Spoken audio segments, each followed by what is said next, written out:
Après de nombreux déménagements, l'Alpi a finalement installé ses ordinateurs à la Maison des Communes, située à la caserne Bosquet de Mont-de-Marsan. L'agence compte aujourd'hui 7 services pour une trentaine d'agents. L'Alpi, bonjour. Les 7 techniciens du service assistance matérielle interviennent chaque jour aux 4 coins du département. Je démonte un disque dur pour mettre notre disque dur. Notre mission première, c'est d'assurer la maintenance et le suivi du matériel informatique pour nos adhérents. Parce que le contrat de maintenance prend la machine, ses périphériques, mais prend aussi son Windows et son Microsoft Office, son Internet, son appareillage Internet, c'est-à-dire modem ou alors routeur. Nous avons aussi une mission d'études, de conseil, de réalisation, d'installation. Il y a un adhérent qui nous contacte en nous expliquant qu'il veut changer son matériel, ou demander une étude de son matériel existant pour savoir comment l'améliorer. Nous y allons, nous faisons l'étude, l'audit, nous en discutons après avec lui et nous proposons le matériel qui conviendrait à ses besoins. Suite à ça, nous envoyons 3 devis de 3 fournisseurs différents. L'adhérent compare, choisit le fournisseur qu'il désire et une fois qu'il a le matériel sur place, nous procédons à l'intervention. Au niveau de la maintenance, après, nous avons un logiciel qui gère les appels. Alpi, bonjour. Vous voulez un dépannage sur la facturation de la cantine, d'accord.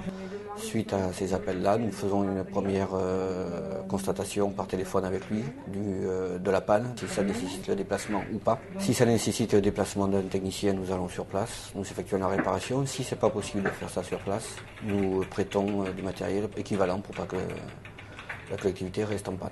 L'année passée, nous avons eu 5432 demandes d'intervention sur tout le département. On a bien sûr en maintenance, en dehors des ordinateurs, tout ce qui est serveur dédié appartenant aux clients et se trouvant chez l'adhérent. Et on a, depuis peu, on commence à développer nos applications de toute façon dites full web. Ça veut dire que le serveur des applications est hébergé chez nous, mais visible par nos clients de l'extérieur étant. Ça veut dire qu'ils n'ont plus besoin d'héberger les applications. Ils se connectent juste à une adresse internet pour pouvoir travailler sur les applications métiers.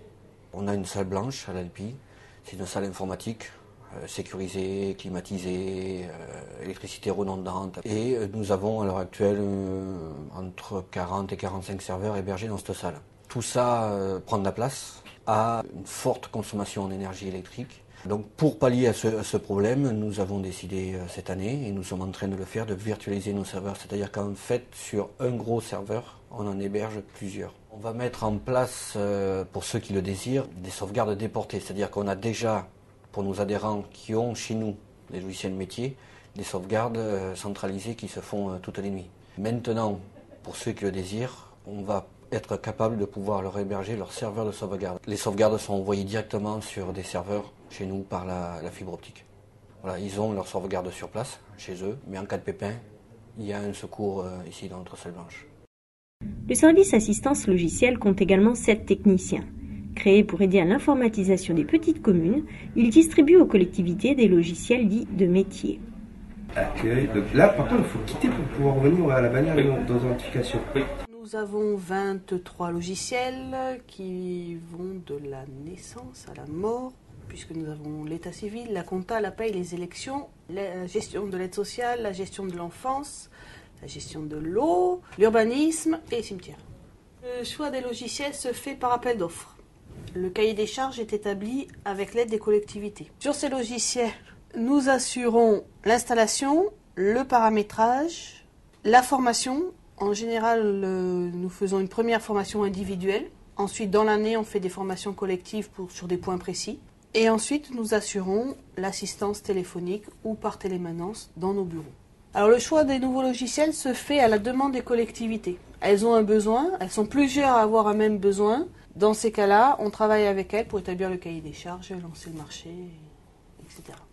Je suis aujourd'hui à la communauté de communes de la Haute-Lande de la Bouère pour former Cathy sur un logiciel que l'Alpi distribue, la gestion des assistantes maternelles, Mentalo.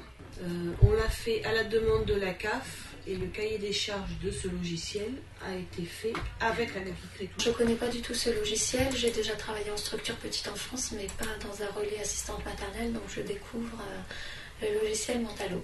Il faut faudra que je rentre apparemment toutes les données, tout ce que je fais à la journée. Donc j'ai un emploi du temps à tenir.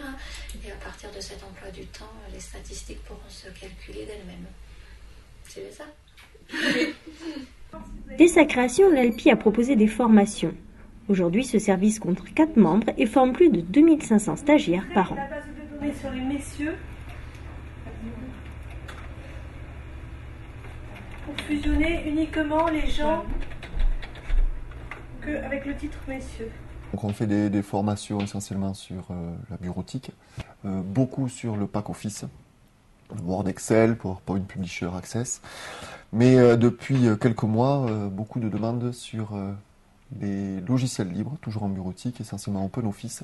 Et on ne fait pas que des formations sur la bureautique, on fait aussi des formations sur la retouche photo, par exemple, des formations sur Internet, pas que l'utilisation, mais aussi on va traiter de tout ce qui est sécurité sur Internet, les us et coutumes, ce qu'il faut faire, ce qu'il ne faut pas faire, tous les risques au niveau professionnel d'une mauvaise utilisation de cet outil. Par rapport au public, on va former nos adhérents sur la base d'un catalogue de formation principalement. Tous les adhérents à l'ALPI ont droit aux formations proposées par le service formation, par l'ALPI, sans limite ni de contenu, ni de date, ni de volume, ni de statut, c'est-à-dire que l'on soit élu, agent ou même bénévole dans une bibliothèque, admettons.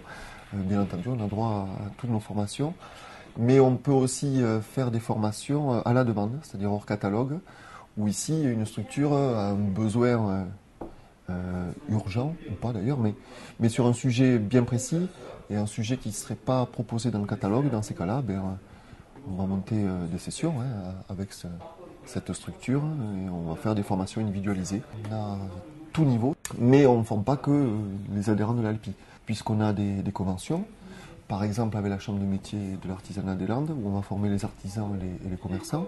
Et ensuite, autre type de convention avec la région, où on fait des projets innovants, c'est-à-dire des formations de réinsertion professionnelle pour les demandeurs d'emploi.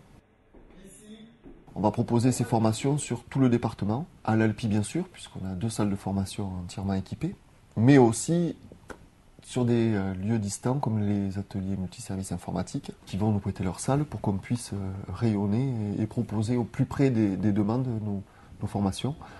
Et ensuite, on peut faire aussi des formations sur site, surtout lors des demandes spéciales de formation, où on peut aller dans une mairie qui nous prêterait une salle, on amène le matériel bien sûr, et on travaille en toute autonomie, quel que soit le lieu au final. Alors moi je suis au poste d'accueil, régie, et aussi un petit peu d'entretien.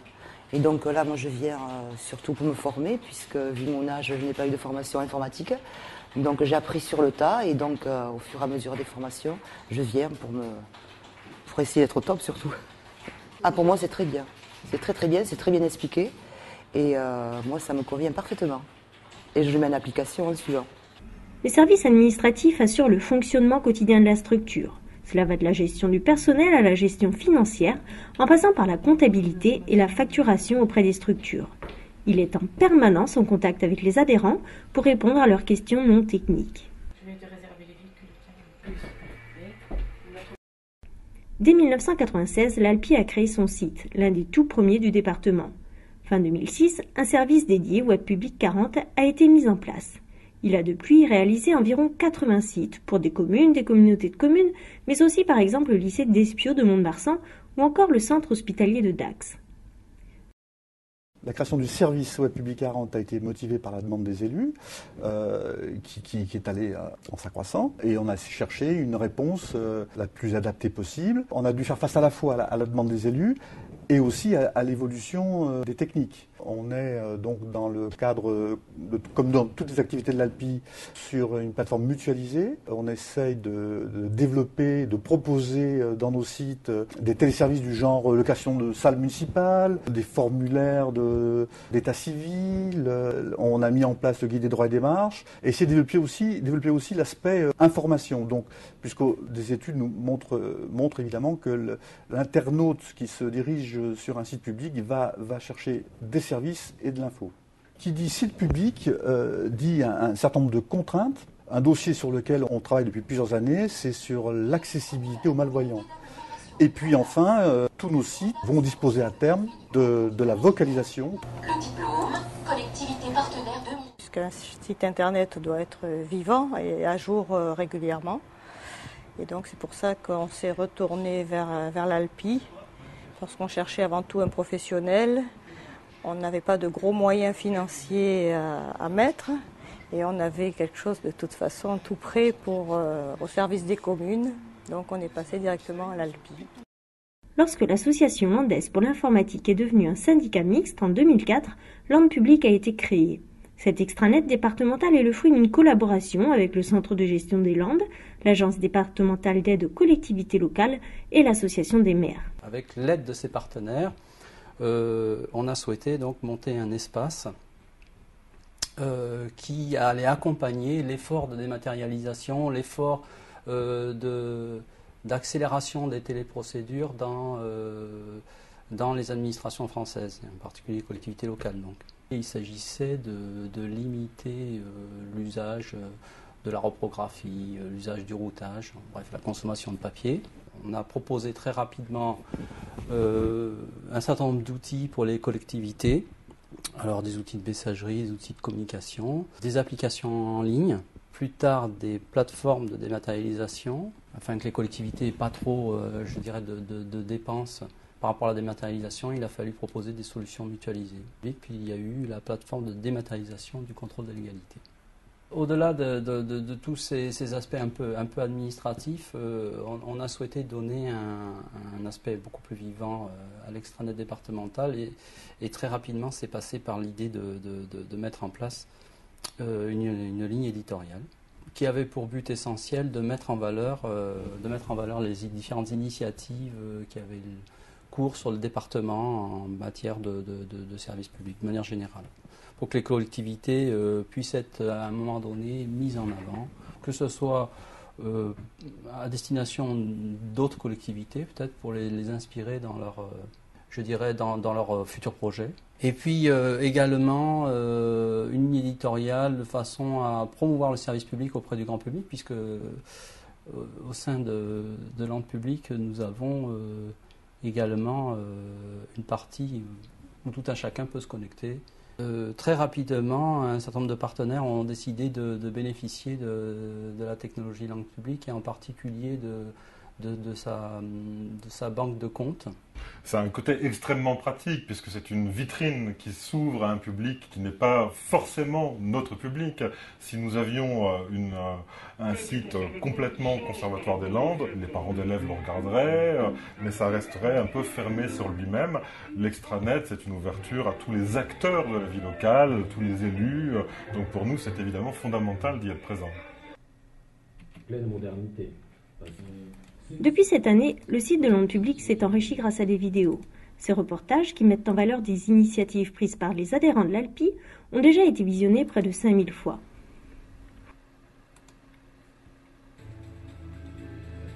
Grâce à l'ALPI aussi, notre site internet s'illustre de films vidéo qui rendent plus concrète, plus vivante l'action de l'association des maires.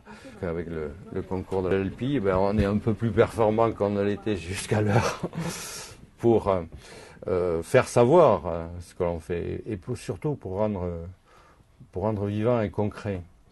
Aujourd'hui, la plateforme des marchés publics et le contrôle de légalité sont gérés par le service e-administration.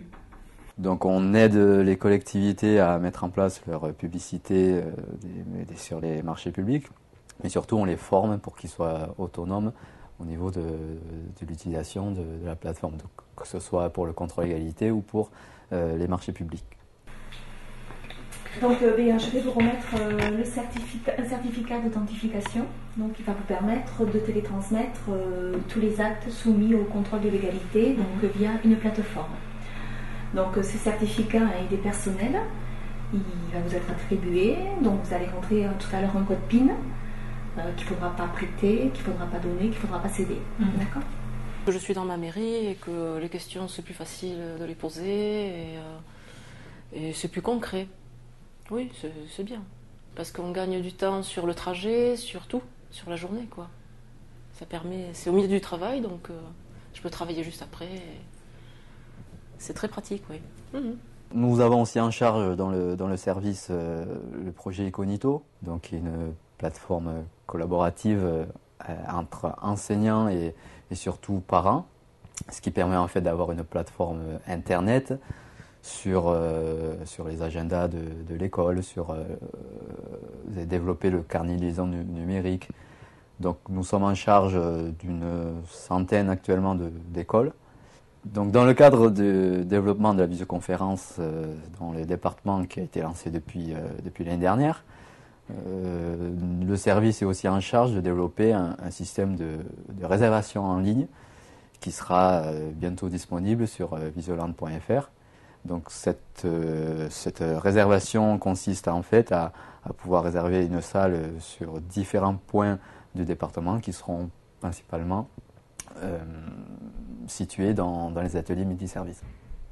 Dans la continuité du développement de la dématérialisation, différentes plateformes vont voir le jour très bientôt. C'est la plateforme d'archivage électronique et la gestion du courrier. Ce qui va nous permettre donc de partir de la naissance du courrier, d'un document, jusqu'à la fin de sa vie, c'est-à-dire l'archivage électronique.